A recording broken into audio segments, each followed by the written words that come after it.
Hello my friends, my name is Irvin, also known as Koboman. In today's video I wanted to talk about the ProgramData folder.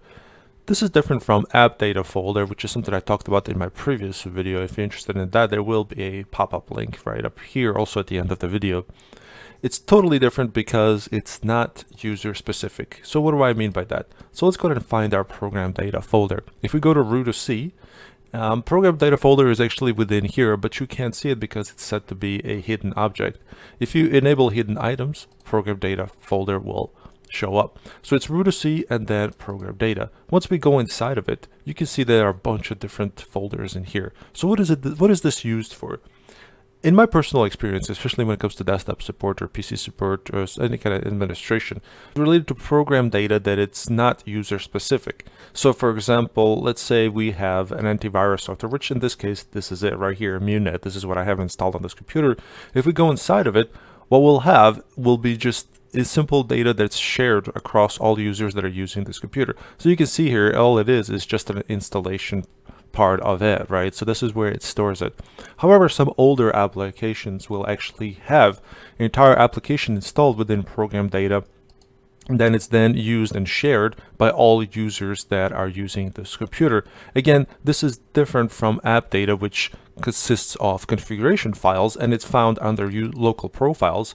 And again, I highly encourage you to watch the video on AppData. If you go inside of local profile, you can see the AppData folder, and it has local, low, and roaming. This is all configuration settings and data for specific programs within these files. Again, this is on another video, and if you want to watch that, please do.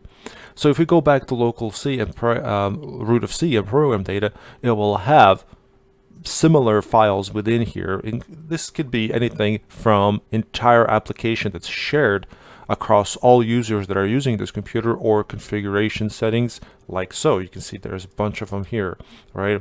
And this can also have just different executables that are related to any application that's being installed. This is what I typically see nowadays, and it can also have cache data and everything else. But the main thing to keep in mind when it comes to PC support, desktop support, or help desk is that it can have settings or even entire program within ProgramData. So this is usually, again, this is usually older program that may exist.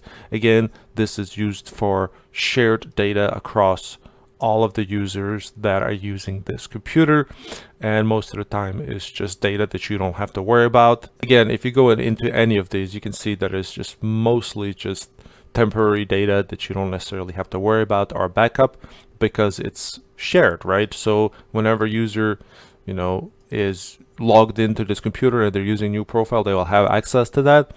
And if the user decides to move, the most important part that are within their local profile, which would be in roaming, will be carried over anyways, right?